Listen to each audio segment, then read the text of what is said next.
Bismillahirrahmanirrahim. Wal 'ashr. Innal insana lafi khusr illa alladhina amanu wa 'amilus salihati wa tawasaw bil haqq wa tawasaw bis sabr.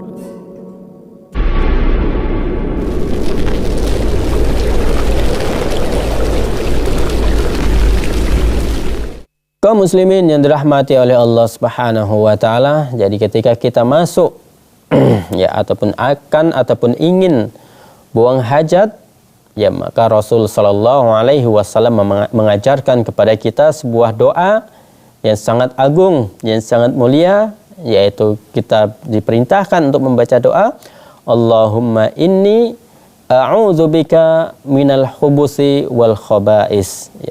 Ya Allah, ya aku berlindung kepadamu dari setan laki-laki dan setan perempuan.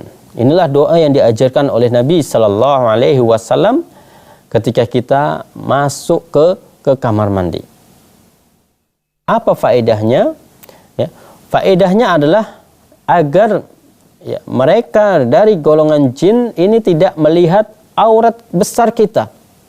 Ya, mungkin aurat yang biasa kita nampak ya tidak masalah seperti itu ya, misalnya kepala ya ataupun muka ya, telapak tangan ataupun lutut, itu tidak masalah ya.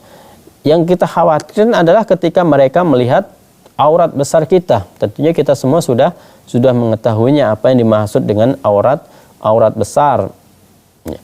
Makanya jangan heran ya kalau ada ya, mereka dari golongan jin itu suka kepada manusia. Ya, ada jin dari laki-laki yang suka kepada seorang wanita dari kalangan manusia. Ya, dan bisa saja hal ini dia menjadi mengganggu ya si perempuan ini karena memang jin ini suka. Jadi dihalangi. Ya, semua orang yang ingin melamar dia dihalangi, dinampakkan wajahnya ini menjadi jelek, menjadi nenek-nenek dan lain sebagainya. Ini adalah ulah yang dilakukan oleh jin-jin yang jatuh cinta.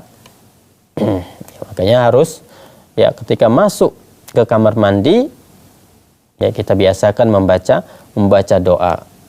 Ya telah diajarkan oleh Nabi sallallahu alaihi wasallam.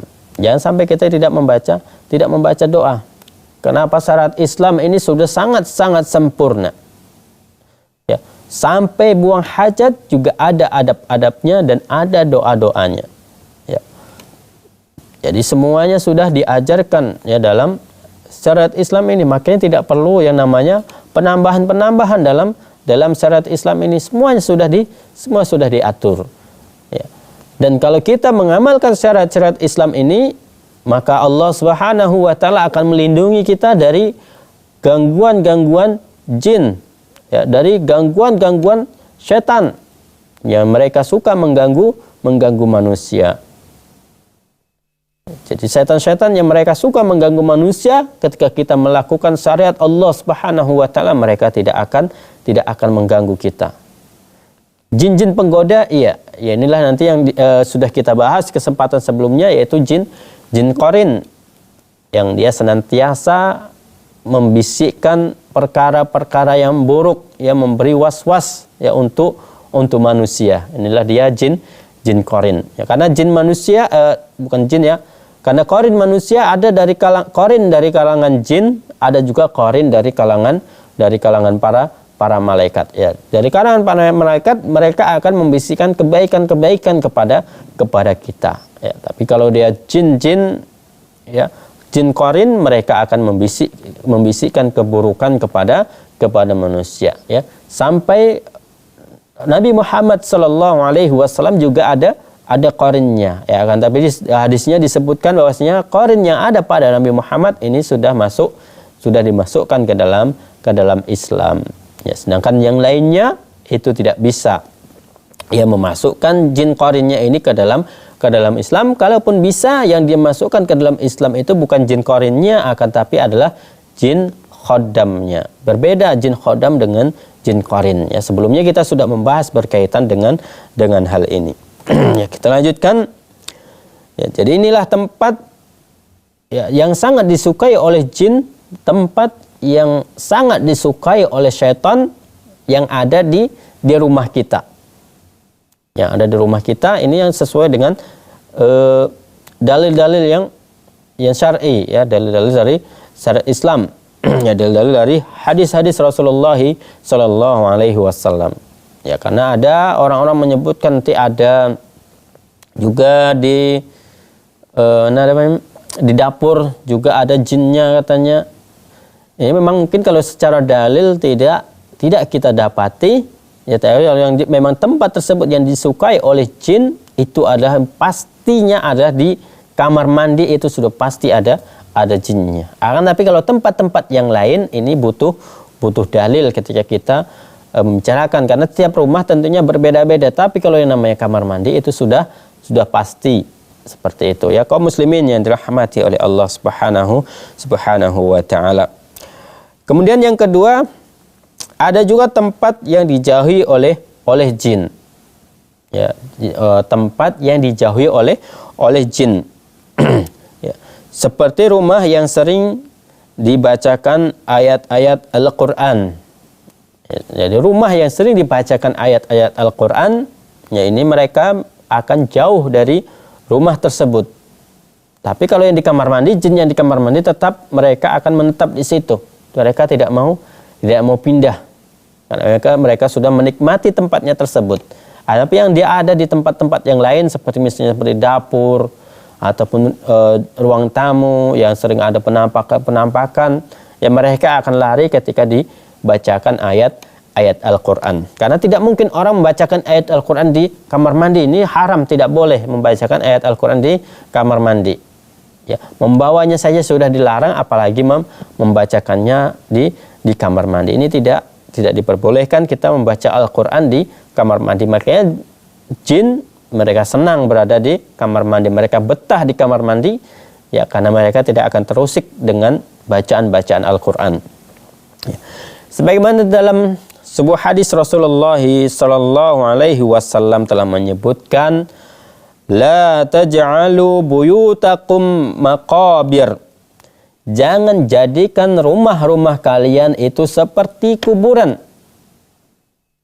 Ya, inna syaitana yanfiru minal baitil ladzi tuqra'u fihi suratul Baqarah.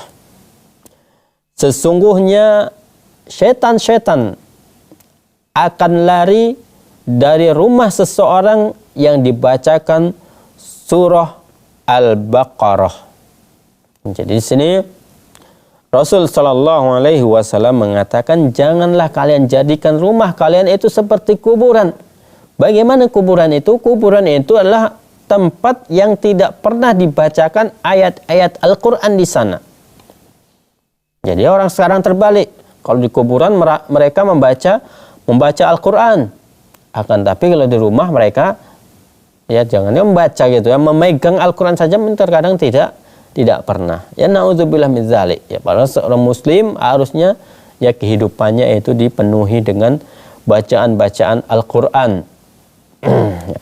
Jadi sini Rasul sallallahu alaihi wasallam menyebutkan, jangan kalian jadikan rumah-rumah kalian, ya, seperti kuburan. Karena kuburan tidak pernah dibacakan Al-Quran. Karena kuburan isinya adalah orang-orang yang mati. Ya. Maka sama seperti ketika rumah-rumah tersebut tidak pernah dibacakan Al-Quran, dia menjadi seperti kuburan, dan orang-orang yang di dalamnya itu seperti orang-orang yang mati. Makanya terkadang rumah yang dia jarang dibacakan ayat-ayat Al-Quran, ya, tentunya, ya, orang tersebut hatinya ini sudah mati. Ya, jadi mati di sini disebut, kalau untuk orang yang masih hidup, ini yang disebut, yang maksud adalah hati mereka yang mati. Ketika diberi peringatan, ya, diberi nasihat, mereka akan menolak. Kita bacakan, kita beri nasihat dari ini Al-Qur'annya, ini hadisnya, mereka akan akan menolak karena memang hati mereka yang sudah mati. Jadi setan akan lari ketika di rumah tersebut dibacakan surah Al-Baqarah. Makanya kita perbanyak membaca surah Al-Baqarah. Makanya ayat kursi juga dia terletak di dalam surah Al-Baqarah.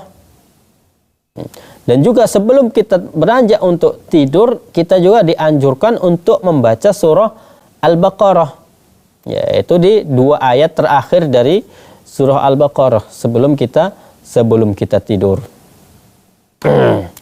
Dan juga dalam zikir pagi petang juga kita dianjurkan di situ ada juga untuk membaca surah Al-Baqarah. Jadi surah Al-Baqarah ini sangat banyak sekali manfaatnya, sangat banyak sekali faedahnya, ya. Ini surah Al-Baqarah. Selain setan lari, ya, dari rumah yang dibacakan surah, ya, Al-Baqarah tersebut, ya, dan juga, ya, dalam rumah tersebut akan ada ketenangan. Jadi rumah yang sering dibacakan ayat Al-Quran itu akan ada ketenangan tersendiri. Ya, nanti mungkin ya bisa dicoba mulai dari sekarang, biasakan perbanyak membaca Al-Quran di rumah kita, ya, agar ada ketenangan di rumah kita. Kaum muslimin yang dirahmati oleh Allah Subhanahu wa taala, nanti insyaallah akan kita lanjutkan kembali pembahasan kita, ya, setelah beberapa jeda berikut ini.